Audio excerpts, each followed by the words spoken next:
Ang bilis niyang malobat, guys. Umiinit siya. Umiinit yung battery niya kahit hindi siya naka-charge.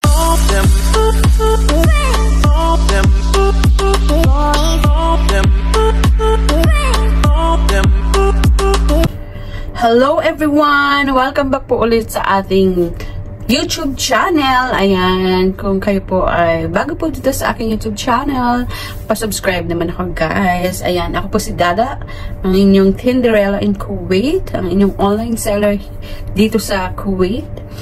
And ngayon po, for today's video, gagawa po ako ng ating honest review or feedback dito po sa ating bagong phone na nabili na iPhone 15 Pro Max. So, last video ko, gumawa po ako ng ating unboxing dun sa bagong phone natin.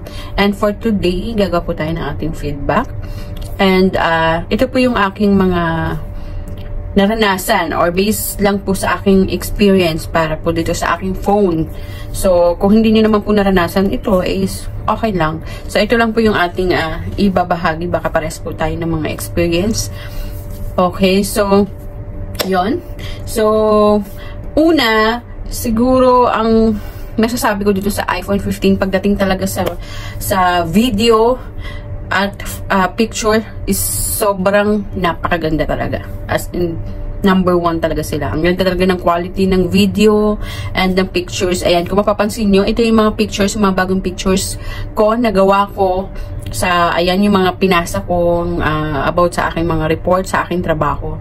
Ayan, so, kaya nga ako bumili ng phone dahil kailangan ko po siya sa aking work. So, visual merchandiser po ako dito sa Kuwait. So, everyday, gumagawa po ako ng, nagfifix ako ng wall, nagbibihis ako ng mannequin. So, lagi po akong gumagamit ng phone para i-take po ng picture yung mga before and after ko pong creation.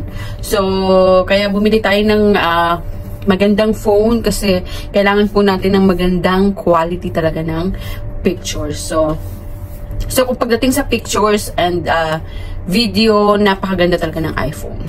As in, hands up ako dyan. Napaka-ano talaga niya, yung quality ng, lalo na sa video niya, napakaliwanag, guys. As in, kung mapapansin nyo ngayon yung mga bagong videos natin, ha, kung makikita nyo dun sa ating mga past video, sobrang parang kukunin na ng liwanag, guys. Ano talaga, mababa yung quality ng videos natin noon. And ngayon po, siguro kung mapapansin nyo, medyo okay na. As in, okay naman na talaga. So, maliwanag na siya.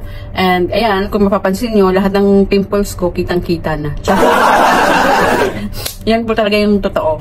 So, ayan, maganda po talaga siya sa video. And, sa music, okay din siya. Okay, wala naman ako naranasan na ano lang. Ito lang yung masasabi ko pagdating sa iPhone. So, yung aking hindi lang nagustuhan sa iPhone 15 Pro Max is yung, siguro, hindi lang ako nakaranas nito kasi tinanong ko rin yung mga iba kong ka-work na gumagamit na ganitong ano. And na-experience din nila. Pagdating sa battery, ang bilis niyang malobat, guys. Yun. Mabilis siyang malobat. Hindi ko sure kung talaga bang siguro lagi ko lang. Hindi kasi sa dati kong phone, kahit naman na 1 week ko siya talagang, I mean 1 day ko talaga siyang maya-maya ginagamit. Hindi naman siya ganun ka bilis malobat. Yung iPhone, napapansin ko parang hindi siya, pag ginamit ko siya ng 10, as in pagdating ng hindi naman 8 hours or 9 hours ko talaga siyang maya-maya ginagamit. Pero, ang ibig ko sabihin, mabilis siyang malobat talaga. Kumpara dun sa dati kong phone na. Okay. Then, next, yung umiinit siya. Umiinit yung battery niya kahit hindi siya naka-charge. Hindi ko alam kung bakit. Kung meron ba siyang, kung meron bang problema sa battery niya, ganun. Kasi mabilis siyang uminit. One time, nasa Zoom meeting ako. And, 1 hour, syempre 1 hour ako nandun sa meeting. And, napakainit ng phone ko. Napakainit ng, nag-worry ako kasi baka bigla siyang, alam niyo yun, sumahabog ba, ganun. Kasi usually naman talagang, tumatagal ako ng ganun sa meeting. 1 hour, ganun. Minsan pa nga, lagpas 1 oras. Pero, hindi ko naman siya na-encounter sa dati kong phone. Sa Huawei kasi yung dati kong phone, guys. So, yun lang. Parang nagwa-worry lang ako every time na nagkakaroon ako ng Zoom meeting. Tapos, nagtatagal ako ng ganun. Tapos, yung bagong phone natin, yung iPhone 15. Talagang nagaganto na yung battery niya. Hindi ko gets kung bakit ganun siya kainit. Kasi yung init niya, guys, parang hindi normal na yung init. Alam niyo, mainit talaga. Mafe-feel mo talaga na ang init niya. Parang ganun. So, hindi ko alam kung meron ba akong dapat gawin dito sa phone na to para hindi ko na ma-encounter yun. Kung sino po yung nakakaalam, okay, nang pwede kong gawin or may dapat ba akong i-upgrade or ganun. Yung kung ano lang. Kung meron po kayo isa-suggest na pwede kong gawin para hindi mawala na yung ganun ko na i-encounter. Ayan. Pa-comment na lang po ako dyan para at least tatry ko po.